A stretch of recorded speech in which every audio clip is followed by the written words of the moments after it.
Student ने Myanmar में जो उसका इंग्लिश उसका ट्रांसलेशन हुआ है, पठान के 4 बड़े-बड़े ग्रंथ हैं, जिसको मैं एक मिनट आपको बताता हूँ। उसको देख के ही अ,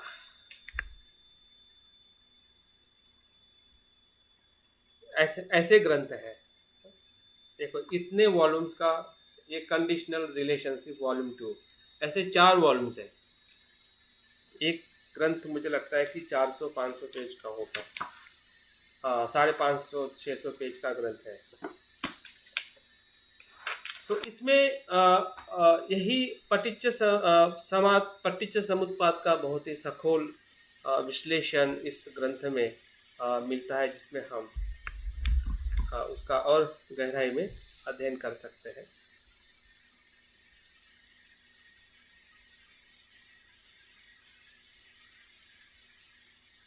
अभी हम देखते हैं कि अनुलोम प्रत्यय समुत्पाद और कर्म बंधन और कर्म फल का आगे हमारे रोज के या आध्यात्मिक या सामाजिक या सांसारिक जीवन में जो कर्म बंधन या कर्म फल जिसे हम कहते हैं, इसका अनुलोम प्रत्यय समुत्पाद के साथ में बहुत ही गहरा संबंध है। जैसे कि सुबह हमने ध्यान करके कुछ उसका अनुभव लेने का हमने प्रयास किया था, और उसके थोड़े और कुछ पहलू है सैद्धांतिक, उसको हम थोड़ा आज के इसमें हम जानने वाले हैं कि ये सभी अकुशल कर्मों का परंपरा है, या ऐसा कह सकते हैं कि संसार में जो भी कर्म हमें बंदिस्त रखते हैं या बंधन में संसार के बंधन में जो फंसाते हैं, वो सभी कर्म जो है इसी ही अनुलोम प्रत्यय समुत्पाद से उत्पन्न होते हैं। भले वो कर्म कुशल भी हो, जब तक कुशल कर्म जब तक वो प्रज्ञा से शुद्ध नहीं होते हैं, तब तक वो कर्म बंधन का ही परिणाम देते हैं। ये बहुत ही समझने जैसा है। कभी कभी हमें ऐसा लगता है कि मैं तो कुशल कर्म कर रहा हूँ, तो मैं निर्वाण प्राप्त कर ही लूँगा। लेकिन प्राप्त कर सकते हैं, बिल्कुल वो उसकी फाउंडेशन है, ऐसा बिल्कुल नहीं है। लेकिन वो कर्म जो कुशल कर्म तभी ही धर्म नियम में परिवर्तित होता है, या वो हमें मदद करता है कि जब हम कुशल कर्म की भी आसक्ति को छोड़ने के लिए तैयार होते हैं। और तभी छूटती है कि जब हम कर्म को अनित्यता, अनात्मता या दुख दुख के भाव से उसका अनुभव करते हैं। तभी जो कुशल कर्म जो है वो धम्म मार्ग में या श्रोतापन्न की तरफ ले जाने के लिए पूरी तरह से हमें मदद करते हैं। अन्यथा वो कुशल कर्म सिर्फ हमें इस संसार में जो हम जीवन जी रहे हैं, तो उसमें हमें पद, प्रतिष्ठा, सुख, समाधान, ये सभी चीज़ें मिलती है, और आने वाले जन्म में भी हमें सुगति मिल सकती है, अच्छे परिवार में अच्छे जगह पे हमारा जन्म हो सकता है। लेकिन मुक्त नहीं, विमुक्त नहीं हो सकते हैं, क्योंकि हमने अनुलोम प्रत्यय समुत्पाद की जो गहराई है उसको हमने सामान्य अर्थ में देखा है। इसलिए जैसे हम प्रत्यय समुत्पाद की गहराई को जानते हैं और धीरे धीरे कुशल कर्म के भी परिणाम को हम अनित्य रूप में देखते हैं, तो छूटने लगते हैं, उसके प्रति हमारी आसक्ति कम होने लगती है, और हम एक नई दिशा में, एक धर्म नियम के अंदर हम प्रवेश करते हैं। तो देखते हैं कि पढ़ के मैं बताता हूँ जो हमने सुबह भी उसका अनुभव किया है। बुद्ध ने पहली बार इसका अन्वेषण किया, और वो कहते हैं कि अविद्या के कारण संस्कार होता है, संस्कार के कारण विज्ञान होता है, विज्ञान के कारण नाम रूप होता है। जो शब्द मैं बोल रहा हूँ उसको आप महसूस करें। अविद्या मतलब ऐसा ऐसा अनुभव जिसमें ज्ञान का अभाव है, उसको अविद्या कहते हैं। अविद्या के कारण संस्कार, संस्कार के कारण विज्ञान, विज्ञान के कारण नाम रूप जो हमारा शरीर और मन है, नाम रूप के कारण षडायतन जो हमारे 6 इंद्रिय है, षडायतन के कारण स्पर्श होता है, स्पर्श के कारण वेदना होती है, वेदना के कारण तृष्णा होती है, तृष्णा के कारण उपादान होता है, उपादान के कारण भव होता है, भव के कारण जाति होती है, जाति के कारण जरा व्याधि मरण होता है। तो ये 12 जो कड़ियाँ है, 12 निदान है, इसको हम जब उसका वर्गीकरण करके हमें बताया जाता है और हम समझने का प्रयास करते हैं, लेकिन यहाँ पे हमें सजग रहना है कि जब हम उसको वर्गीकरण करते हैं या उसको अलग अलग देखते हैं, इसका मतलब ये नहीं है कि वो भूतकाल में होती है वर्तमान में नहीं होती है। हम्म? तो वर्तमान में तृष्णा के साथ में अविद्या भी होती है, संस्कार भी होता है, भले वो भूतकाल की कड़ी हो। तो हमें वो जानने के लिए, समझने के लिए उसका वर्गीकरण किया है। लेकिन अनुभव के तौर पे एक ही क्षण के अंदर ये 12 कड़ियाँ निर्माण होती है और लय होती है।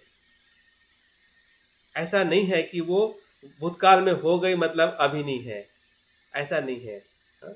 वो अभी भी उसकी जो प्रक्रिया जो है हर क्षण के अंदर हमारे कर्म के साथ, हम्म, अविद्या भी है, संस्कार भी है, विज्ञान भी है, नाम रूप भी है, षडायतन भी है। हाँ? भले कर्म हमारा तृष्णा का वर्तमान में होता होगा, हाँ, लेकिन हमारा जो शरीर जो मिला है, भले ये भूतकाल के कर्म का वर्तमान में मिला हुआ फल है, लेकिन वो फल भी तो हमारे इसी वर्तमान के कर्म के साथ में जुड़ा हुआ है। हम्म? तो समझने के लिए हमें जो समझना है वो बात अलग है, लेकिन अनुभव के लिए जो समझना है वो बात अलग है।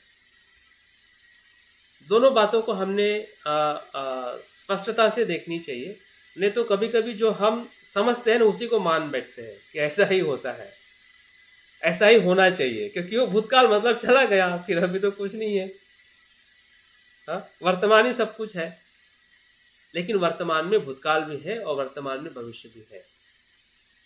उस स्तर के अंदर, उस गहराई में हमें प्रतीत समुद्र, और इसलिए कभी कभी बुद्ध भी कहते हैं कि कठिन इसलिए है क्योंकि हम एक ही पक्ष में या एक ही स्तर पे देख के हम मान बैठते कि हम समझ गए। जैसे कि आनंद को लगा कि ये बहुत सरल है, उनको लगा कि समझ गए, लेकिन वो श्रोतापन्न ही रहे, अनंत नहीं हो सके।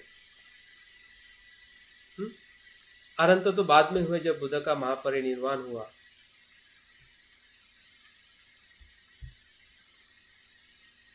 तो प्रतीत समुत्पाद हमें बिल्कुल समझ में आ सकता है। बुद्ध ने ये कहा कि कठिन है, क्लिष्ट है, इसका मतलब ये नहीं है, हाँ, कि हम उसको समझ नहीं सकते हैं। अगर वो भी अगर ऐसा हमें समझ जाएंगे तो फिर और एक्सट्रीम हो जाएगा कि बुद्ध ने खुद कहा है कि बहुत कठिन है, तो मन तो यही चाहता है कि जो कठिन है उसको छोड़ दो। मनुष्य का मन तो यही चाहता है ना भाई, कि जो कठिन है उसके पीछे क्यों लगे। बुद्ध ने स्वयं कहा कि बहुत कठिन है। हाँ, तो कठिन है तो फिर संसार में ही रहना पड़ेगा, क्योंकि अगर उसको हम नहीं समझते हैं तो संसार के बंधन से बुद्ध भी हमें मुक्त नहीं कर सकते हैं। ये पटिज समुत्पाद ही है कि जो हमें संसार से मुक्त कर सकता है, कि जो बुद्ध ने स्वयं कहा है कि हर इंसान बुद्ध बन सकता है। तो बिल्कुल वो हमारे में क्षमता है कि हम प्रतीत समुत्पाद को उस गहराई में जरूर समझ सकते हैं, अगर हम उसको उस प्रकार से समझने का प्रयास करें। सर यह भूतकाल और भविष्य में भी है समुद्र उत्पाद, उसके हाँ हाँ, उसके उसके बारे में बारे भी। में जरा हाँ, बस उसी के बारे में आगे जा प्रकाश रहे हैं, कीजिए। उसके बारे में ही ओके आगे जा रहे हैं, ठीक है, चिंता ओके। ना करें। और सुबह उसके बारे में हमने ध्यान भी किया था, तो थोड़ा और ज़्यादा समझ में आएगा। अभी हम आते हैं कि एक एक कड़ी को देखेंगे। जैसे कि मैंने बुद्ध ने जो पूरी श्रृंखला को देखा, देखते देखते उनको सत्य दिखने लगा कि जो भी आ, मेरा दुख है, संसार का दुख है, हाँ, अविद्या और तृष्णा के कारण ही बार बार मैं जन्म धारण करते रहा। मेरा गृहकार जो था वो मेरी तृष्णा ही थी। मेरी तृष्णा के वजह से ही मैं संसार में बार बार घर बनाते गया। इसका अनुभव इसी ही प्रतीत समुत्पाद से होने हुआ है, और हमें भी हो सकता है। हाँ, क्योंकि हम भी उसी प्रक्रिया में अनुभव लेते हुए ही आगे बढ़ रहे हैं, तभी तो हम धम्म में आए हैं। धम्म में हम कोई साइंटिस्ट बनने के लिए नहीं आए है ना, या डॉक्टर बनने के लिए नहीं आए, हाँ, बोधिसत्व बनने के लिए आए है ना, श्रेष्ठ अनुभव लेने के लिए आए हैं। तो जिसके लिए हम इस धम्म में आए हैं या हमें धम्म मिला है, हाँ, हमारे बाबा साहब के वजह से, हमारे माता पिता और संघ की वजह से, तो उसका हमें पुण्यानुमोदन करना चाहिए, ताकि हमें अ, वो जो क्या कहते हैं, जो लोनलीनेस है कि यार मैं अकेला क्या कर सकता हूँ, क्या मैं कर पाऊंगा, ऐसा भी प्रश्न होता है। लेकिन हमें जब लगता है कि भाई हमारे पहले भी बहुत सारे लोगों ने ये प्राप्त किया है, हाँ, बाबा साहब ने उसको प्राप्त किया है, मेरे माता पिता ने भी उसको समझा होगा या समझा है, हाँ, और संसार में इतने सारे लोग हैं कि जो उस मार्ग की तरफ जा रहे हैं। हम्म, तो वो हमें मनुष्य की जो एक ताकत जो है, जिसे हम कायनात कहते हैं, जिसे हम पूरा संसार में चलने वाले लोगों की जो ऊर्जा जो है, वो हमारे साथ में खड़ी हो जाती है कि नहीं, मैं भी उसी पथ का मनुष्य हूँ, पथ का साधक हूँ, जिस पथ की तरफ मुझे आगे बढ़ना है। तो विश्वास का मतलब ये नहीं है कि सिर्फ हमें विश्वास रखना है। विश्वास का मतलब है कि हमें भीतर से वो अनुभव होना है जो सत्यता है, जो वास्तविकता है, जो संभव है, और जो हमारा जीवन का उद्देश्य है, उसके ऊपर विश्वास रखना मतलब श्रद्धा है। बुद्ध ने भी सत्य पे विश्वास रख के ही आगे बढ़े। सत्य की खोज ही उनका विश्वास था। जब उन्होंने बुद्धत्व प्राप्त नहीं किया, तो उनके पास में एक ही था कि सत्य है, सत्य को मुझे ढूंढना है, और उस पर उनका पूरा विश्वास था। अगर ये दुख है तो सुख इससे पूरी तरह से सुंदर होना चाहिए, संपूर्ण होना चाहिए, श्रेष्ठ होना चाहिए, मुक्त होना चाहिए। और उसी श्रद्धा से वो निरंतर प्रयास करते गए उनको सत्य प्रकाशित हुआ, जिसको प्रतीत समुत्पाद कहते हैं। तो प्रतीत समुत्पाद जैसे कि बुद्ध ने उसको उस प्रकार से एग्जैक्ट नहीं कहा है जिस प्रकार से बाकी बौद्ध जो विद्वान हैं, स्पेशली जो बुद्ध घोष जो 5वीं शताब्दी में आकर जो उन्होंने धम्म का अध्ययन किया और उन्होंने ग्रंथ की रचना की, उसमें वो मतलब प्रतिष्ठित समुत्पाद को वो एक विशिष्ट समय के साथ में वो वर्गीकरण करके हमें समझाने का प्रयास करते हैं, ताकि हमें कर्म नियम का हेतु, कर्म का परिणाम इस जन्म में या अभी और आगे जो हमारा संसार का जो भाव या चक्र चलेगा, तो वो किस किस निदान के साथ में जुड़ा हुआ है, वो समझाने के लिए उनको 3 समय के अंदर या 3 काल के अंदर उसको विभाजित किया गया है। तो पहला जो विभाजन जो है, जिसका हम भूतकाल कहते हैं या पूर्व भव कहते हैं। पूर्व भव मतलब वर्तमान के पहले का, ये वर्तमान का भव है।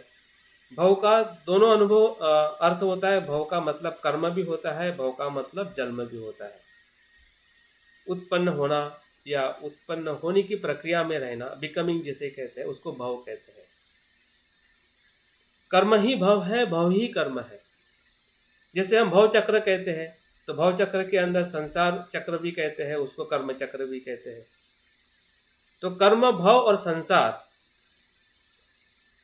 ये शब्द अलग अलग होते हुए भी उसका जो पूरा संबंध जो है वो एक जैसा ही है, क्योंकि वो एक दूसरे की प्रक्रिया को वो सपोर्ट करते हैं, एक दूसरे को वो कनेक्ट रहते हैं। जब भव की बात आती है वहाँ पे कर्म होता है, क्योंकि बिन कर्म से भव नहीं हो सकता है। कर्म होता है वहीं पे तो भव होता है, और जहाँ पे भव होता है वहीं पे संसार होता है। तो पूर्व भव मतलब जन्म के पहले का अवस्था या जन्म की पूर्व अवस्था, जब हम पहले जन्म में थे या पूर्व जीवन में थे, उस समय कौन सी कड़ियाँ होती है या पठ्य समुत्पाद की 12 निदानों में, तो जहाँ से पहली कड़ी शुरुआत होती है वो है अविद्या। अविद्या, पच्छाय, संस्कार, ये दोनों अविद्या और संस्कार जो है यही पूर्व भव की कड़ी है, जहाँ पे हम अपने पूर्व जन्म के अस्तित्व को या किए हुए कर्म का एक स्टोर हाउस कह सकते हैं, एनर्जी कह सकते हैं, कर्म का स्रोत कह सकते हैं, या इस जन्म की जो कुछ भी शक्ति है या स्रोत है, बीज है, और अज्ञान है, सब कुछ इन 2 तत्व में, 2 निदानों में अस्तित्व में है। क्योंकि जब हम शब्दों को देखते हैं तो अविद्या को हम शब्द में ढूंढना चाहते हैं, लेकिन अविद्या शब्द में ढूंढने से मिलने वाली नहीं है। संस्कार भी शब्दों में ढूंढने से मिलने वाला नहीं है। उसकी जो गहराई जो है, जैसे कि अ, अगर हमें, जैसे कि सुभाष जी ने कहा कि मुझे मैत्री थी, बाद में द्वेष आया, तो द्वेष को तो हम समझ गए, लेकिन द्वेष का जो बीज जो है, जो संस्कारों के साथ अविद्या के साथ में पड़ा हुआ है, वो नहीं समझ पा रहे हैं। हाँ, वहाँ तक हमारा जो देखने का जो दृष्टिकोण जो है, हाँ, वो नहीं जा पा रहा है, क्योंकि हमें ये पता नहीं है कि अविद्या संस्कार जब तक है तो द्वेष के साथ में बाद में मैत्री आना है, या द्वेष करते करते मैत्री आना है, या मैत्री करते करते भी द्वेष आ सकता है, या पूरी तरह से मैत्री आ सकती है, पूरी तरह से द्वेष भी आ सकता है, क्योंकि वो जो बीज संस्कार जो है, वो अविद्या के कारण आवरण किए हुए है। उसका ऊपर जो आवरण जो है अविद्या का है। सत्यता का वहाँ पे अभाव है, और जहाँ पे सत्यता का अभाव है, वहाँ पे जो भी कुशल और अकुशल बीजों से जो संस्कारित हमारा चित्त जो है, हाँ, जिसे हम महायान परंपरा में हम उसको आलय विज्ञान कहते हैं, थेरवाद परंपरा में जिसे हम चैतसिक कहते हैं। अगर हमने अभ्यास किया है 52 प्रकार के 51 प्रकार के जो चैतसिक धर्म है, वो सभी संस्कार है,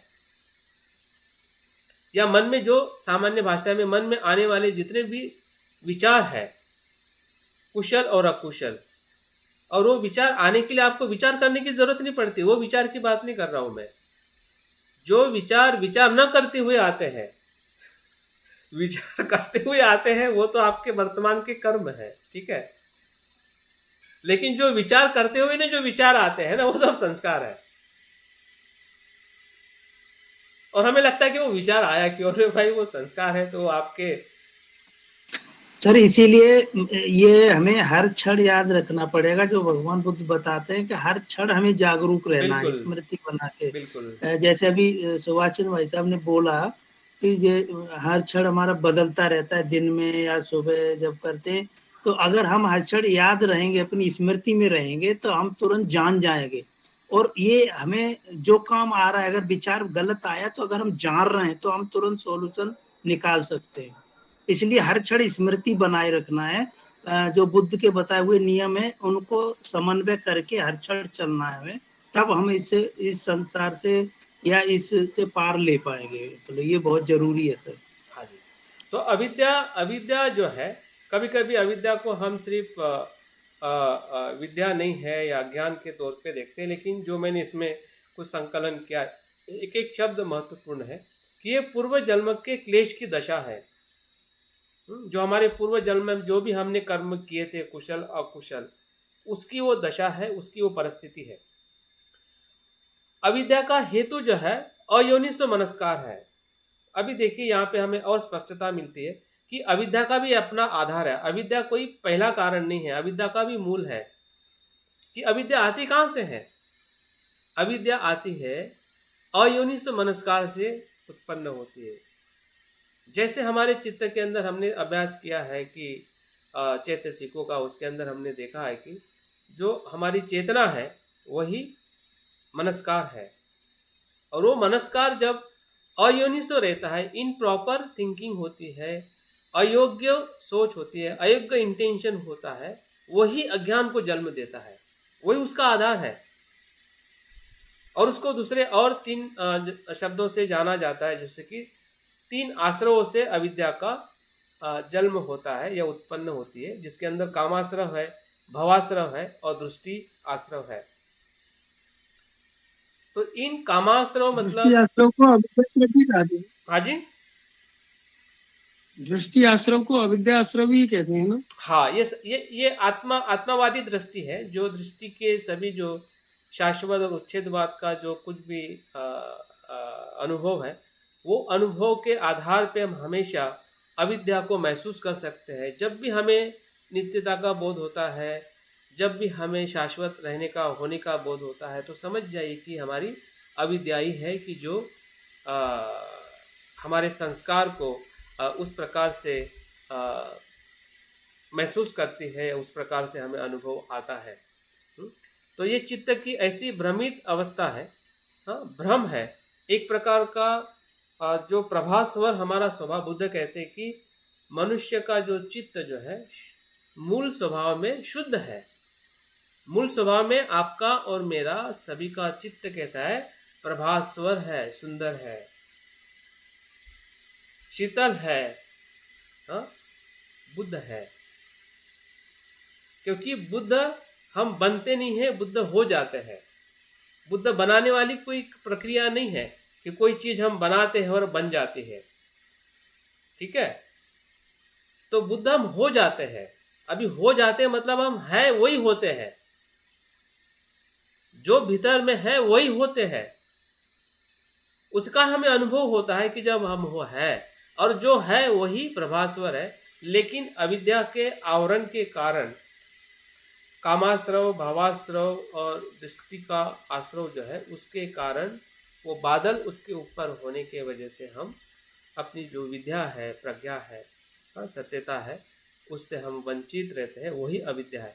अविद्या का और एक हमें उदाहरण जब हम भवचक्र में पढ़ते हैं, हाँ, ऐसे पुरुष को बताया गया है कि जो अंधा है उसकी लकड़ी लेके जो आँख वाला इंसान फॉलो करता है, उसको अविद्या कहते हैं। जो सामने वाला इंसान अंधा है उसकी लकड़ी पकड़ना, जबकि हमारे पास में आँख है। आँख है ना, आँख वाला इंसान अंधे इंसान की लकड़ी पकड़ के चलना मतलब अविद्या है। मतलब यहाँ पे दोनों बातें स्पष्ट है कि जो अंधा इंसान जो है वो अविद्या है, और पीछे वाला इंसान में विद्या है, क्योंकि उसके पास आंखें हैं। अभी वो इसलिए उसके जाल में फंस रहा है क्योंकि उसकी वो लाठी पकड़े हुए है और उसको फॉलो कर रहा है। वो अपने आप को फॉलो नहीं कर रहा है, अपने सत्य स्वभाव को जान नहीं पा रहा है। और जानने का मतलब ही है, जब हम चार आर्य सत्य के प्रकाश में देखते हैं कि दुख है, दुख का कारण है, हाँ, तब जाके वो अविद्या जो है वहाँ से नष्ट होती है और हम दूसरे स्तर के अंदर हम प्रतीति समुत्पाद के दूसरे स्तर में आ जाते हैं। तो अविद्या के कारण ही संस्कार बनता है। और संस्कार क्या है इसको भी हम देखते हैं। शब्दशः जो उसका अर्थ जो है पूर्व जन्म की कर्म की अवस्था है। अभी आप देखिए अविद्या जो है पूर्व जन्म की क्लेश की अवस्था है। हाँ? एक क्लेश है पूर्व जन्म का, ठीक है, और इस संस्कार जो है पूर्व जन्म का कर्म की अवस्था है। क्योंकि संस्कार जो है, संस्कार के वजह से हमने पूर्व जन्म में भी काया वाचा मन से कर्म किए हैं, और आज भी जो हम कर्म कर रहे हैं या करने वाले हैं या करते हैं, उसके पीछे भी संस्कार है। तो हमें भूतकाल का अगर दर्शन करना है तो हमारी जो संस्कार की जो अवस्था है, अविद्या की अवस्था को हमने एक विजुअल बेस बनाना चाहिए। एक कल्पना शक्ति से अगर हम भीतर जाते हैं, तो मैं तो जाता हूँ, ठीक है, मैं एक एक बात को ऐसा देखता हूँ कि मैं माँ के गर्भ में था तब मेरे संस्कार या मेरी जो अविद्या जो थी उसी से मेरा पहले का जन्म जब मैं देखता हूँ तो कुशल भी था और अकुशल भी था। मेरा जन्म पहले का अगर मैं देखता हूँ, या कल्पना आप भी कर सकते हैं, हाँ, कि जब हमारा जन्म हुआ उस एज के, उस साल के पहले को आप ढूंढिए। हाँ, समाज भी था, संस्कार भी थे, लोग भी थे, और तभी तो हमारा जन्म हो के मृत्यु उसी क्षण में तो हुआ होगा। हाँ, जन्म हम लेके उसके बाद में मरे और फिर ऐसी गैप रही और बाद में हमारा इस भाव में जन्म हुआ, ऐसा तो नहीं हुआ है ना। मृत्यु जन्म की कंटिन्यू प्रक्रिया है। इसके पहले का पहला जो हमारा मृत्यु और जन्म जो हुआ होगा इसके साथ में तो लगा होगा, इस जन्म के पहले का तो लगा होगा। उसके पहले के जन्मों को भले हम इतना नहीं जानते, लेकिन मुझे लगता है कि हमारे इस जन्म के पहले जन्म तक तो जरूर जानना चाहिए, और जानने के लिए हमारे पास में सिद्धांत है। ऐसे ही नहीं कल्पना से, मतलब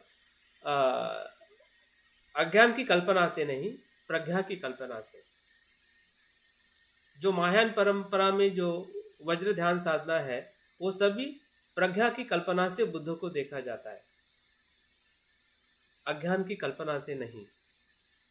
और बुद्ध दिखने लगते हैं क्योंकि मन में वो शक्ति है, क्षमता है बुद्ध को उस प्रकार से देखने की। अगर नहीं होती तो वो वैसी बात नहीं करते। अगर मन में वो क्षमता ही नहीं होती तो वो भी ऐसी बात नहीं करते। मन में वो क्षमता है, इसलिए उन्होंने ढूंढ निकाला है कि ऐसा आप देखिए, बुद्ध दिखने लगेंगे। तो हमारा जन्म भी दिखने लग सकता है अगर हम अविद्या और संस्कारों को थोड़ा गहराई में देखें कि हमारे ये पूर्व जन्म की वो क्लेश की अवस्था है या पूर्व जन्म की जो हमारी कर्म की अवस्था है, जो भी आज हम कर्म कर रहे हैं ये पूर्व जन्म के किए हुए संस्कारों के कंटिन्यूशन में ही है। जिसको हम पुण्य कर्म कहते हैं या अपुण्य अकुशल या कुशल कर्म कहते हैं। जो भी परिस्थिति में अगर हमारे कुशल कर्म भी बन रहे हैं, कि अगर आपको कोई कुशल कर्म में ज़्यादा पॉजिटिव है, जैसे कि आप दान देने में ज़्यादा पॉजिटिव है या किसी को मदद करने में ज़्यादा आप पॉजिटिव है, या ज़्यादा आपको द्वेष आता है, ज़्यादा आपको भय आता है इस जन्म में, जो अभी के वर्तमान में, तो हम देख सकते हैं कि मैं इसके पहले के जन्म में ऐसे ही कुछ रही होगी, अनुमान लगा सकते हैं। क्योंकि अनुमान आप इसलिए लगा रहे हैं कि अभी मैं देख रहा हूँ कि मेरा जो वर्तमान जो है इतना क्यों मतलब एग्रेसिव है, इतना क्यों श्रद्धावान है, इतना क्यों दानशील है। तो जो कुशल और अकुशल जो भी पुण्य हम कर रहे हैं वर्तमान में, उसका कहीं ना कहीं या कहीं ना कहीं पूर्णता अगर हम पटिच्च समुत्पाद को जान रहे हैं और मान रहे हैं तो उसको हमने देखने की भी कोशिश करनी चाहिए। उससे क्या होगा कि हमारा जो पूरा विश्वास जो है अपने भीतर देखने का, पूर्व जन्म से लेके अभी और पूरे भविष्य में, तो बहुत बड़ी ताकत मिलती है। जो मैंने अपने जीवन में देखा है कि जब मैं अपने कर्म को देखता हूँ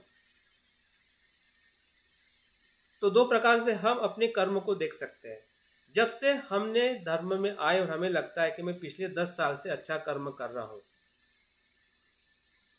अभी आप सोचिए कि 10 साल का कर्म आप कर रहे हैं अच्छे, जिसको आप काउंट कर रहे हैं, तो क्या 10 साल के पहले आपने कुछ भी अच्छे कर्म नहीं किए? इसका मतलब ये हुआ कि आप 10 साल का ही काउंटिंग कर रहे हैं। जब से हमारा जन्म हुआ, जो भी हमें परिस्थिति मिली और हमारे बचपन में जो भी अच्छा स्वभाव था, अगर हम माँ बाप को पूछते हैं तो हमें पता चलता है कि हमारा स्वभाव थोड़ा तो अच्छा था। हम सच भी बोलते थे या हम सेवा भी करते थे। कुछ बातें तो हम में अच्छी थी कि नहीं? तो जो अच्छी जो बातें हमारे बचपन में ही थी, तो वहीं से अगर हम देखते हैं कि हमारे कर्म की जो शक्ति जो है कहीं ना कहीं हमें उस दिशा में लेके गई है, धम्म की तरफ, बुद्ध की तरफ, ध्यान की तरफ। मैं अपने आप को देखता हूँ कि मैं हिंसक बनते बनते मैं मैत्री का मार्ग मैंने अपनाया है, ठीक है। तो मैं देखता था कि ये कहाँ से दिशा कैसी बदली है, नहीं तो मैं और कुछ बन जाता। तो जो पॉजिटिव कर्म जो है उसी समय से नहीं, जब से हम कर्म करते हैं, तो उसके पहले भी उसका स्रोत है जब हम बचपन में देखते हैं। अगर बचपन में वो स्रोत है तो बचपन के पहले भी तो हमारा अस्तित्व है कि जो पटिच्च समुत्पाद के माध्यम से हमें हमारी जो पूर्व जो क्लेश की अवस्था है, पूर्व भव की जो क्लेश और कर्म की अवस्था है, उसको भी हम जरूर महसूस कर सकते हैं। मैं तो यहाँ तक देखता हूँ कि मेरा जो जन्म जो था, जब बाबा साहब की क्रांति चलती होगी या धम्म का जो आंदोलन चलता होगा, उसी समय मेरा जन्म रहा होगा और उसी समय जन्म से जो कुछ भी मैंने सुना होगा या कुछ भी मैंने कुशल आचरण किया होगा या कुशल भी किया होगा, उसी जन्म के आधार पे मैं इस जन्म में भी कुछ देख पा रहा हूँ। मैं समझ पा रहा हूँ कि मेरा पूर्व जन्म भी कैसे रहा होगा और इस जन्म में मैं क्या कर रहा हूँ। तो ये देखना बिल्कुल बुरा नहीं है, मुझे तो ऐसा लगता है। फिर तो आप अपने आपको देख सकते हैं कि आप ऐसा देखें या ना देखें। लेकिन जो हमें समझदारी मिल रही है पटिच्च समुत्पाद देखने की, उसके आधार पे जरूर हम ऐसा प्रयास करना चाहिए ताकि कर्म के प्रति, पटिच्च समुत्पाद के प्रति जो हमारी गहराई है उसको हम पूरी तरह से समझ सकें। ये जन्म के कर्म है, ये जन्म के कर्म है, मतलब ये जन्म देने वाले कर्म है। जब तक संस्कार है तब तक ही हमारे कर्म बने रहते हैं, जिसमें हमने देखा कि सभी चैतसिक जो है इसी में आते हैं। एक प्रकार से ये जो संस्कार जो है ये हमारा सूक्ष्म कर्म है। बुद्ध ने इसी को चैतसिक कहा है, इसी को ही चेतना कहा है, क्योंकि इसी चैतसिक में चेतना निर्माण होती है, जिसे हम इच्छा शक्ति कहते हैं। ये सूक्ष्म मानसिक कर्म है। दूसरे अर्थ में हम ये भी कह सकते हैं कि यही चेतना का जो सूक्ष्म कर्म जो है, जो हमारे कर्म के एनर्जी को इस विज्ञान में परिवर्तित करके इस नए या इस वर्तमान के जीवन में हमें लेके आता है। और इसलिए आगे हमें बताया जाता है, हम देख सकते हैं कि संस्कार के वजह से ही विज्ञान निर्माण होता है, जिसे हम चेतना कहते हैं या जीवन का प्रवेश कहते हैं। तो ये जीवन का प्रवेश जो है, ये दो मुख्य जो पूर्व भाव के जो कारण है, अविद्या और संस्कार। जिस संस्कार में काया के संस्कार होते हैं और वाणी के संस्कार होते हैं, मन के संस्कार होते हैं, तो ये सभी संस्कार जो हम आज आचरण में आचरण कर रहे हैं, तो वो उसी अज्ञान और संस्कार के कारण ही विज्ञान निर्माण होता है। अभी ये विज्ञान और जो पंचस्कंद में जो विज्ञान आता है, दोनों में फर्क है। ये प्रारंभिक विज्ञान है, जो बहुत ही बिगिनिंग विज्ञान कहते हैं, है ना। जब माँ के गर्भ में जाता है वो विज्ञान है। जो पंचस्कंद में वेदना, संज्ञा, संस्कार, वो विज्ञान जो हमें मिलता है, जिस विज्ञान की हम बात करते हैं, वो विज्ञान विषय के साथ में संपर्क आने के वजह से वो निर्माण होता है। जैसे कि आप मुझे देख रहे हैं, मैं आपको देख रहा हूँ, आप सुन रहे हैं, उससे जो विज्ञान बन रहा है, जिसे स्रोत विज्ञान कहते हैं। लेकिन ये जो विज्ञान जो है, जो विज्ञान संस्कार के कारण उत्पन्न होता है, वो विज्ञान माँ के गर्भ में निर्माण होता है। और माँ के गर्भ में निर्माण होने की भी जो परिस्थिति बुद्ध ने बहुत ही साइंटिफिकली वर्णन करते हुए सूत्र में बताई है कि जब माँ गर्भवती ऋतुमती होती है और जो गंधर्व है या चेतना जो है उसमें प्रवेश करती है, तब जाके विज्ञान जो है उस जीव के अंदर या उस जीवन के अंदर प्रवेश करता है। विज्ञान माँ के गर्भ के बाहर जीव धारण या क्या कहते हैं जीवन को निर्माण नहीं करता है। अभी जीवन का मतलब ये नहीं कि यहाँ पे आत्मा है, क्योंकि यहीं पे सबसे बड़ी, जब जीवन और चेतना की जब बात आती है, तो कहीं ना कहीं एक आत्मा का जो भाव जो है, जो जन्म धारण करता है, जो अकॉर्डिंग ब्राह्मण दर्शन और हिंदू दर्शन के अंदर, तो वो उस प्रकार उस स्वभाव का ये नहीं है, या वो नहीं है जो आत्मा लोग कहते हैं कि आत्मा प्रवेश करता है।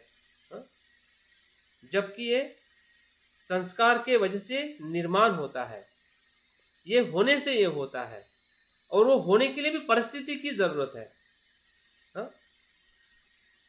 अगर माता ऋतुमती नहीं है, स्त्री पुरुष का अगर मेल नहीं है, तो वहाँ पे जो विज्ञान जो है वो आगे बढ़ नहीं सकता है। मतलब ये जो तीन चीज़ों का मेल या परिस्थिति जो है, वही विज्ञान को आगे बढ़ाती है। और उसके पहले जो कारण जो है वो हमारा अज्ञान और संस्कार, और इसलिए उसको कहते हैं संस्कार से उत्पन्न होता है विज्ञान, जिसे दूसरी भाषा में प्रतिसंधि चित्त भी कहते हैं। अभी प्रतिसंधि मतलब जन्म धारण करने वाला चित्त, प्रतिसंधि। दूसरा चित्त आता है एक भवंग चित्त, और उसके पहले का चित्त आता है च्युत चित्त। अभी च्युत चित्त मतलब ये होता है कि जब व्यक्ति मरता है, मरण का चित्त जो है वो च्युत चित्त है। और भवंग जो है वो ऐसे इंटरमीडिएट चित्त है कि मृत्यु के बाद और जन्म लेने के पहले के बीच की अवस्था है, उसको भवंग चित्त कहते हैं। ठीक है।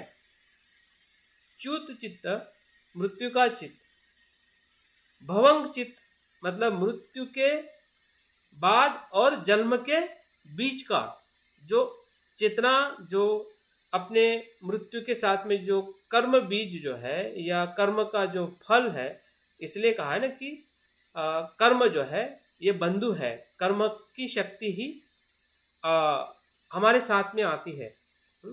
तो ये भवंग जो है, यही भवंग के अंदर ही संस्कार और अविद्या का स्रोत होता है। अभी आप शब्दशः पकड़ोगे तो कुछ समझ में आने वाला नहीं है, क्योंकि ये जो अवस्था जो है ये आंखों से दिखने वाली समझने वाली मन की अवस्था नहीं है, पहली बात। दूसरी बात जो है कि ये शब्दों से भी समझने वाली अवस्था नहीं है, जो मैं आपको समझा रहा हूँ इसी से आपको समझ में आ जाता है, आ जाएगा, इसकी कोई शक्यता शाश्वती नहीं है।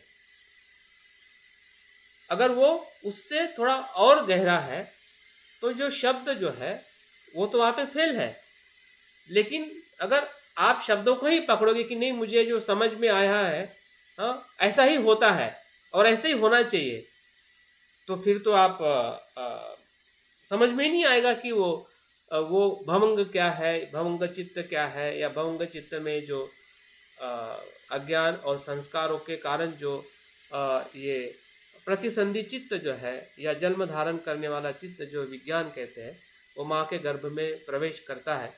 तो ये वैज्ञानिक प्रक्रिया है, क्योंकि इसी प्रक्रिया के आधार पर जीवन में जो जीवन चक्र चल रहा है, जो आज साइंटिफिकली जो बायोलॉजिकली या उसको समझा जाता है या बताया जाता है, लेकिन वो बायोलॉजिकली उतना ही सत्यता नहीं है।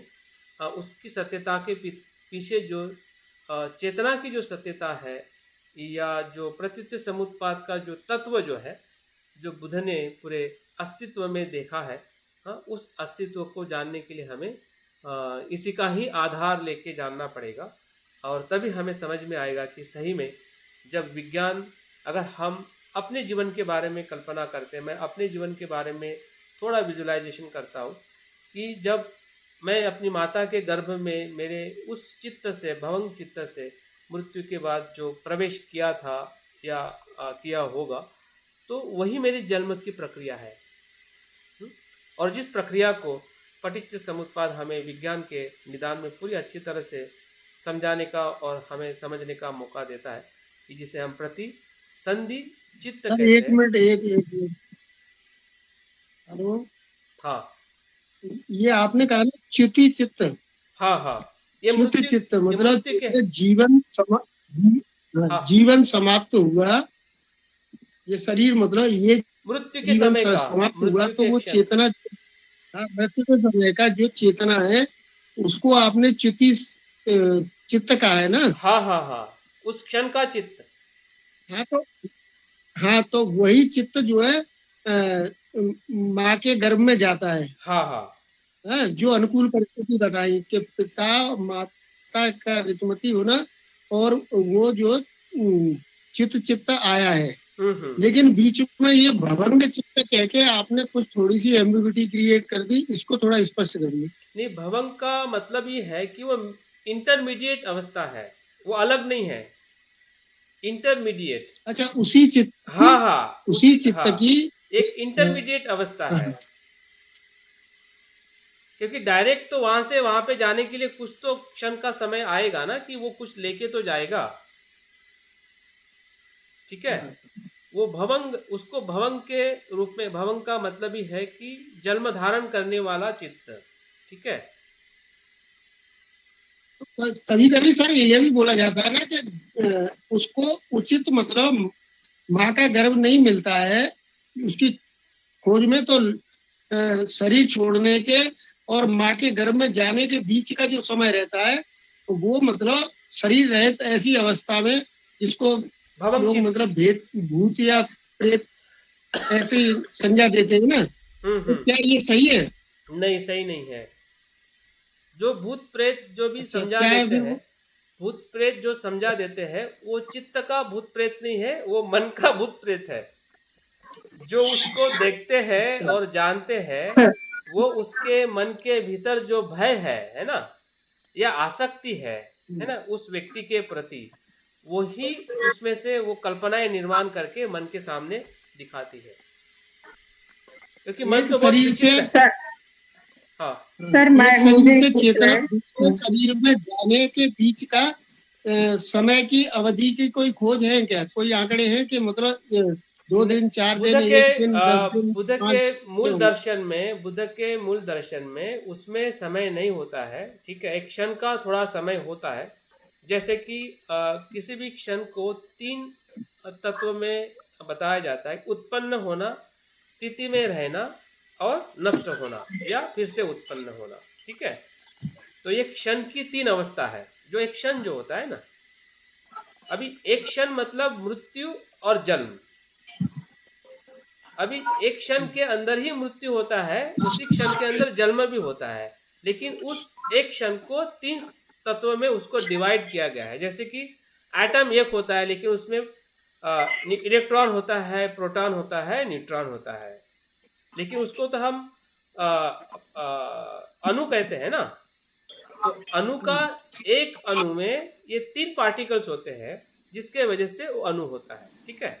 वैसे ही जो क्षण जो है, जीवन का जो भी क्षण जो है, फिर वो मृत्यु का क्षण होता है या जन्म का क्षण होता है। अभी भी जो क्षण चल रहा है, जिस क्षण की अगर हम काउंटिंग करते हैं, तो हर एक क्षण के अंदर ये 3 बातें निश्चित होती है: उत्पन्न होना, स्थिति में रहना और लय होना, ठीक है।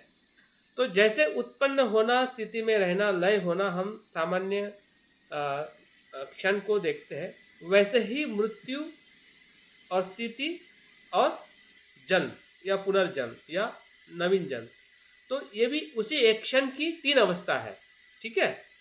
एक क्षण के 3 पहलू, ऐसा कह सकते हैं। और बुद्ध के समय या थेरवादी परंपरा में उसमें कोई भी गैप नहीं है, वो कंटिन्यूशन है, ठीक है। लेकिन कंटिन्यूशन भी क्षण तो है ना, बिन क्षण से तो कुछ नहीं होगा, क्षण तो उसका फैक्टर है। हाँ, जो क्षण क्षण प्रति क्षण जो परिस्थिति या चेतना अवस्था जो बदलती है, उसका एक समय है जिसे हम क्षण कहते हैं। लेकिन उसके बाद की जो परंपराएं, विशेषता महायान परंपरा के बाद में जो हमें वज्रयान परंपरा दिखाई देती है, उसमें कहीं ना कहीं उस भवन की अवस्था को ज़्यादा समय तक रहती है या रहते हुए वो बताते हैं। हाँ, और वो उस प्रकार से उसको मेडिटेशन या जो धार्मिक परिस्थिति का उसको वातावरण देते हुए उस चेतना का जो शुद्ध स्वरूप और शुद्ध किया जाता है। ऐसा उस प्रकार की जो पद्धति है ध्यान की, या जिसे बार्डो की अवस्था कहते हैं, विशेषता तिब्बतियन परंपरा में, तो वो एक अलग विषय है, उसको हम थोड़ा अलग से हम अभ्यास कर सकते हैं। लेकिन यहाँ पे हम जो देखने समझने का जो प्रयास कर रहे हैं, ये थेरवादी और बुद्ध की जो मूल शिक्षाएं जो है, जिसमें ये जो 12 निदान जो है, इस 12 निदान के आधार पे वहाँ पे कोई स्पेस नहीं है। लेकिन स्पेस नहीं होने सर, से एक चीज और स्पष्ट कर सकते हैं यहाँ पर कि जो लॉ ऑफ इनहेरिटेंस काम करता है ना, हाँ कि जैसे जो चेतना आ गई माँ के गर्भ में, फिर वो जो डेवलप होने के लिए 8-9 महीने का समय लगता है, उस समय के दौरान जो फिजिकल बॉडी का कंस्ट्रक्शन होता है, उसमें कुछ मतलब भौतिक कैरेक्टर माँ बाप के और दादा दादी के या नाना नानी के आते हैं, ऐसा मतलब बायोलॉजिकल साइंस बताती है। बिल्कुल तो बिल्कुल वो है इसका बायोलॉजिकली कुछ और रिलेशन थोड़ा बता सकेंगे क्या? हाँ, बायोलॉजिकली और जो हेरिटेज है, वांशिक जो गुणवत्ता जो है, कुछ डिजीज है, कुछ ऐसी चीजें है। हाँ हाँ बिल्कुल। देखिए कि जहाँ पे वो चेतना जन्म ले रही है, जिस गर्भ में या जिस परिवेश में, बायोलॉजिकली या उनका हेरिडिटी जो है, उसका परिणाम तो होना ही है, क्योंकि परिणाम होना ही तो धर्म है। कि कोई भी उत्पत्ति हो रही है, तो उस समय की जो परिस्थिति माता पिता की रही होगी शारीरिक, उसका परिणाम उसके चेतना पे, उसके शरीर पर होना ही है, पहली बात। दूसरी बात, जो विज्ञान वो लेके आया है, वो उसके पूर्व कर्म का भी है। ये चीज जो है, ये बायोलॉजिकल और जो वंश या हेरिडिटी साइंस जो है वो एक्सपोज नहीं करता है, वो उसका विषय नहीं है। वो सिर्फ बायोलॉजिकली या जो हेरिटेज जो भी उसके इश्यूज है माता पिता के, या जो भी उसके कल्चर, जिस कल्चर में वो बच्चा या गर्भधारण माता करती है, हम भी जो माँ के गर्भ में गए हैं और माँ के गर्भ से जो कुछ भी हमें कलर मिला है या हाइट मिली है या किस प्रकार की जो बीमारियाँ भी अगर हमारे ब्लड में आई है, तो वो तो एक नेचुरल जो जो ऋतु नियम और बीज नियम का जो कनेक्शन जो है अगर वहाँ पे है, तो वो तो उसका इफेक्ट तो रहने वाला है, ठीक है, कर्म हमारे उस जीवन के साथ में। लेकिन सबसे इम्पोर्टेंट जो इन्फ्लुएंस जो है वह है हमारी पूर्व जो संस्कारिक या जो पूर्व संस्कार और अज्ञान का जो चित्त जो है, जो हमने पूर्व जन्म में मृत्यु के साथ में जो हमने निर्माण किया था या हमने खुद अपने अज्ञान से उसको बनाया था, उसी का ही एक परिणाम है कि जो हमें इसलिए उसको वर्तमान के जीवन का परिणाम कहा जाता है। अभी हम जो दूसरी जो कड़ी देख रहे हैं कि वो भूतकाल का जो कारण के वजह से वर्तमान में हमें क्या फल मिला। तो पहले फल का जो कारण है विज्ञान। विज्ञान किसका फल है? भूतकाल के अज्ञान और संस्कार का फल है कि जो वर्तमान में हम माँ के गर्भ में हम प्रवेश कर चुके हैं या कर चुके थे, अगर हम भूतकाल को अगर हम अपने जन्म को उस प्रकार से देखते हैं। तो विज्ञान को हमें यहाँ पे समझना बहुत ही ज़रूरी है। इसमें ये बताया गया है कि पूर्व जन्म के क्लेश और कर्म के कारण, आप देखिए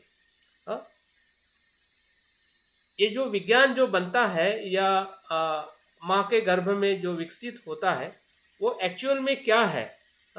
बायोलॉजिकली वो तो जो बताया जाता है डीएनए या जो भी चीज़ें मनुष्य के विकास के लिए जो मूलभूत प्रक्रिया होती है वो बायोलॉजिकली बिल्कुल ट्रूथ है, उसको हमें एक्सेप्ट करना चाहिए या हम करते ही है। लेकिन जब हम हमारा कर्म बंधन कहाँ से निर्माण हुआ है, अगर इसका साइंस जो बुद्ध ने बताया है अगर उसको हम नहीं देखते हैं या स्वीकार नहीं करते हैं, तो संसार का जो बंधन होने का और रहने का जो दुख जो है उससे मुक्त नहीं हो सकते, या इवन कोई साइंटिस्ट भी हमें मुक्त नहीं कर सकता है। और बुद्ध ही हमें इस साइंस के माध्यम से मुक्त कर सकते हैं अगर हम इस साइंस को समझते हैं। क्योंकि ये भी एक प्रकार का हायर लेवल का या इंसाइटफुल साइंस है। जो इंसाइट जो प्रक्रिया चेतना की, चित्त की, कर्म की और ये भूतकाल, वर्तमान और भविष्य का पूरा जो हमारा अस्तित्व जो क्षण प्रति क्षण बन रहा है, हमने बनाया है, और उसका परिणाम हम भोग रहे हैं और भोगते रहने वाले हैं। तो इस दुख से अगर हम पुनर्जन्म के या भव के इस परंपरा से अगर हमें मुक्त होना है तो हमें इसका बोध होना बहुत ज़रूरी है, कम से कम कुछ मात्रा में तो भी, कि विज्ञान जो है ये हमारे पूर्व जन्म के क्लेश और कर्म के कारण उत्पन्न हुई चेतना है, विज्ञान है। इसमें प्रतिसंधि क्षण या उपपत्ति भाव क्षण में गर्भ जो है गर्भ के 5 स्कंद में वो विकसित होता है, जिसमें हमने राम नाम रूप की उत्पत्ति होती है। और बुद्ध का जो संवाद जो महानिदान सूत्र में जो बुद्ध बताते हैं कि विज्ञान और नाम रूप जो है ना वो अनन्यश्रित है, एक दूसरे पे आधारित है। विज्ञान और नाम रूप एक दूसरे पे आधारित है। विज्ञान से ही नाम रूप का जन्म होता है, विज्ञान के कारण ही नाम रूप निर्माण होता है। कि जो माँ के गर्भ में जब विज्ञान प्रवेश करता है, चेतना प्रवेश होती है, तभी से ही धीरे धीरे जो कलल है या बालक का जो विकसित होना है, जो बायोलॉजिकली हमें पता चलता है कि वो 6 मंथ का हो गया, 1 मंथ का हो गया, या इस प्रकार से जो उसकी जो पूरी प्रक्रिया जो है वो पूरी प्रक्रिया विज्ञान का ही वो विकसित स्वरूप है। कि जो प्रतिसंधि जो चित्त जो विज्ञान के माध्यम से जो प्रवेश करता है वो ही धीरे धीरे रूप इंद्रियों की वो ऐसी पूर्व अवस्था है जिसे हम नाम रूप कहते हैं। ये मन और आयतन, जिसमें काया आयतन की उत्पत्ति जो प्रतिसंधि क्षण में ही होती है। इस प्रकार नाम रूप जो है कुशी के या गर्भ के 5 स्कंद है, जो आज हमें जन्म होने के बाद अभी भी हम देख सकते हैं कि ये जो नाम रूप या हमारा जो रूप वेदना संज्ञा संस्कार और जो विज्ञान जिसे हम पंच स्कंद कहते हैं, ये यही नाम रूप है जो आज पूरे स्वरूप में हम अपने अस्तित्व में देखते हैं। ये पूरा पंच स्कंद का जो स्वरूप जो बना है, जिसे हम शरीर और मन कहते हैं, ये वही माँ के गर्भ में वो विकसित हुआ स्वरूप है।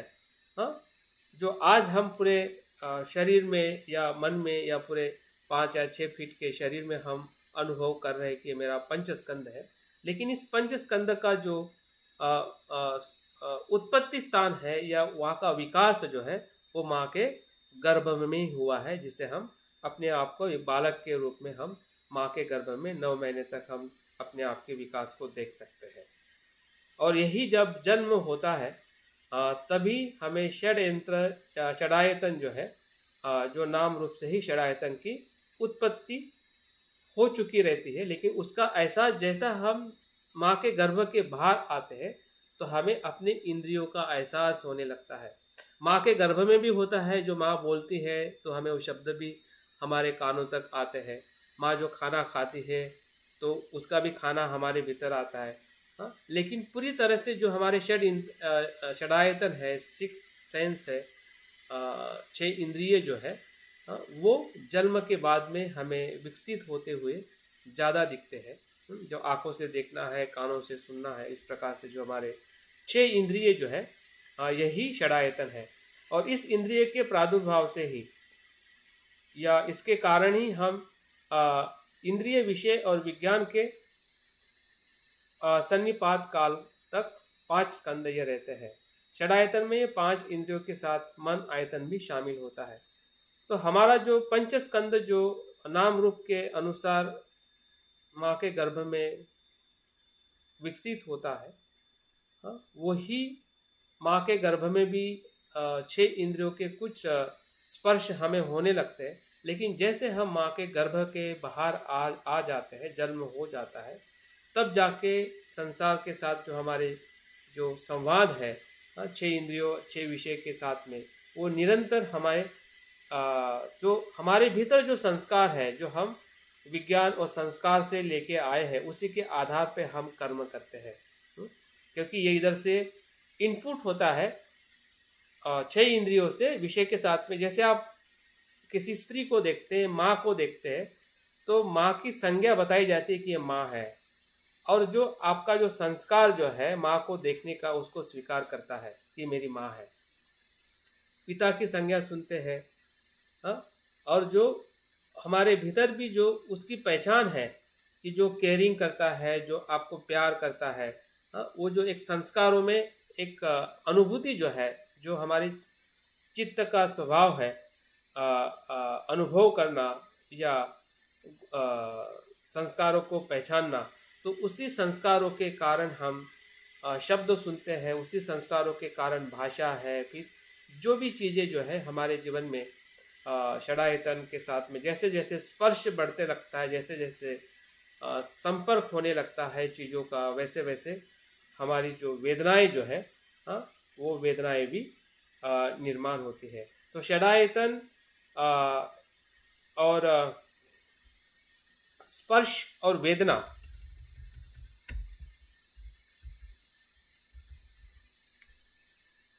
स्पर्श और वेदना तक का जो प्रवास जो है, तीसरी कड़ी से लेके 8वीं कड़ी तक, ये हमारे पिछले जन्म के कारण की वजह से ये वर्तमान में हमें फल मिला है। फल में क्या मिला है?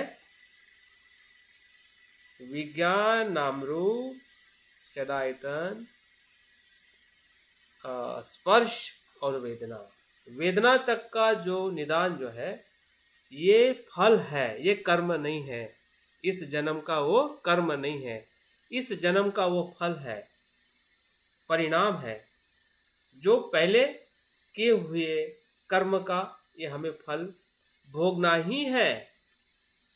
आप आपके शरीर को भाग नहीं सकते हैं, आप इंद्रियों को बंद नहीं कर सकते हैं, वेदनाओं को रोक नहीं सकते। इतना अगर हमें पता चल जाए तो 50% आप रिलैक्स हो जाओगे। कि जो फल भोगना ही, उससे डरना क्यों भाई? क्योंकि मेरे कर्म के वजह से मेरे संस्कार बने हैं, है ना? और जो संस्कारों से जो मैंने जन्म लिया है, हुँ? वो मेरे हाथ में नहीं था, और जो हाथ में नहीं था उसका फल तो भोगना है। जो मेरे हाथ में है वहाँ से मुझे बदलना है, ठीक है? जहाँ से बदलाव लाना है वहाँ पे भी हमें देखना है, लेकिन यहाँ तक तो हम बदलाव नहीं ला सकते। बदलाव को स्वीकार करना पड़ेगा। जो बदलाव इस कड़ियों से हमारे जीवन में दुख आ रहा है, उसको स्वीकार करना पड़ेगा। यही पहला आर्य सत्य है। यहाँ तक क्या है कि अस्तित्व को जैसा है वैसा देखना, वेदना तक। फिर वेदना से फिर हम तृष्णा के तरफ जब आते हैं, हाँ, तब जाके हम जागरूक होते हैं वेदना से, तब हमें उसका कारण पता चलने लगता है, और वहाँ से हम अपने प्रवास को कर्म से बदल सकते हैं। वहाँ पे हमारे कर्म करने की जो मूल शक्ति जो है, वहाँ पे हमें इस्तेमाल करनी है। जहाँ पे वेदना हो रही है, तो वेदना से तृष्णा के तरफ जाना है या वेदना से श्रद्धा की तरफ जाना है? कुशल कर्म की तरफ जाना है या अकुशल कर्म की तरफ जाना है? योनिसो मनस्कार से देखना है या अयोनिसो मनस्कार से देखना है? तो वो कर्म हमारे वर्तमान का कर्म है, जो हम हर एक क्षण में, हर एक समय में करने की हमारे पास में अपॉर्चुनिटी है, और वो अपॉर्चुनिटी से हम इस भव चक्र को धम्म चक्र में परिवर्तित कर सकते हैं। तो धम्म चक्र में परिवर्तित करने की जो कला है, या जो मार्ग जो है, अगर उसको हम कार्य जहाँ से वो निर्माण हुआ है और क्या उत्पन्न हुआ है, क्या परिणाम मिला है, अगर ये समझ में आता है, तो वर्तमान में मैंने कौन सा कर्म कैसे करना चाहिए जिससे मेरा कर्म बंधन ना हो, मैं बंधन में ना फंसूँ। कर्म तो करूँ, क्योंकि बिन कर्म से तो रह नहीं सकते हैं। आप ऐसा नहीं कह सकते कि मैं कर्म करना छोड़ दूँ, कर्म करना तो वैसा भी बुरा है, वैसे भी बंधन में डालेगा। हाँ, तो बिन कर्म करने से तो हम रह नहीं सकते। कर्म नहीं करेंगे तब भी कर्म बनेगा। अगर ऐसा हमें लगता है कि मुझे कर्म नहीं करना है, फिर भी वो कर्म है। हम कुछ भी नहीं करें वो भी कर्म है। तो कर्म तो करना है, लेकिन कर्म करने का जो हेतु जो है, हाँ, वो समझ के अगर हम करते हैं, तो निश्चित है प्रतीत्व समुत्पाद का जो सच्चा जो अर्थ जो है, जो कर्म सिद्धांत को पूरी तरह से वो बदलने के लिए, या उसका रूपांतरण जो है वो करने के लिए हमें मदद कर सकता है। तो मुझे लगता है कि विषय थोड़ा और कुछ मुद्दे बाकी है इसी 12 निदान के जो स्पर्श के बाद के, जो हमें कर्म, जहाँ से वर्तमान का जो कर्म की प्रक्रिया शुरू होती है, उसमें 2 कड़ियाँ है, तृष्णा तृष्णा और उपादान। तो हम कल के सत्र में देखेंगे शाम को इसी समय में, और बाकी जो कुछ भी मुद्दे हैं उसका भी हम अध्ययन करेंगे। और एक इसमें मुद्दा हम इसमें ही ऐड कर देंगे कि पुनर्जन्म का, क्योंकि पुनर्जन्म और पुनर्भव भी इसी के आधार पे हमें समझ में आ सकता है, जो हम अभ्यास प्रतीच्य समुत्पाद का कर रहे हैं। क्योंकि ये उसी का ही तत्व है। जब हम पुनर्जन्म को देखना चाहते हैं, समझना चाहते हैं, तो जो प्रतीच्य समुत्पाद को हम समझेंगे तो निश्चित है कि हमारा पुनर्भव या पुनर्जन्म कैसे और क्यों होता है, तो इसका भी कहीं नहीं कि हमें निदान समझने लगेगा। तो ठीक है, मैं यहाँ पे हो पाएंगे सर, जो कंटेंट्स डाले हैं पूरे हो पाएंगे सर क्या? हाँ, हो जाएंगे।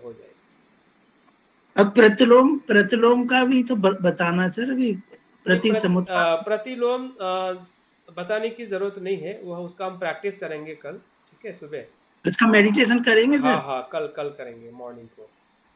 तो ये संध्या मैम कुछ कहना चाह रही थी सर हाँ उस समय जब सुभाष चंद्र जी बोल रहे थे हाँ कुछ। जी, ठीक है। तो मैं यहाँ पे अपनी बात पूर्ण करता हूँ, और कल फिर से हम इसके जो छूटे हुए मुद्दे हैं उसको हम पूर्ण करेंगे।